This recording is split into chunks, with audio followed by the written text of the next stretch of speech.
আমাদের এই মানববন্ধনে আপনারা ধর্ম নির্বিশেষে সবাই একাত্মতা পোষণ করুন। আপনারা জানেন প্রবাসী অধ্যুষিত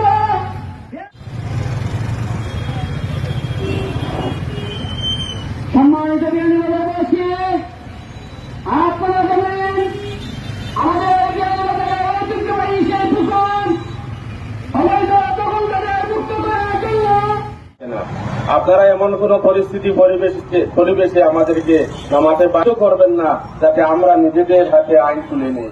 আপনাদেরকে অনুরোধ জানাচ্ছি, বিশেষ করে জেলা পরিষদের যে পুকুর দখল হয়েছে, জেলা পরিষদের যদিও তত্ত্বাবধানে এই পুকুর জেলা পরিষদের কোন পৈতৃক সম্পত্তি এটা নয়, এটা বিয়ানীবাজারবাসীর সম্পত্তি, এলাকা এটা জনগণের সম্পত্তি। জনগণের সুবিধা যেভাবে হয় সেভাবেই এটা ব্যবহৃত হবে, এটা কোনো ব্যক্তি বা গোষ্ঠীর স্বার্থে যাতে ব্যবহৃত না হয়।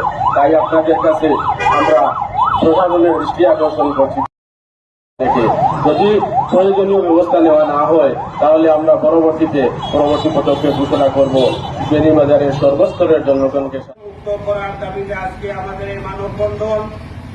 আমাদের মানববন্ধন হচ্ছে এই যে বিয়ানীবাজার সরকারি পুকুর, যেটা বিয়ানীবাজারের বাজারের মধ্যে একমাত্র জলাশয়, এই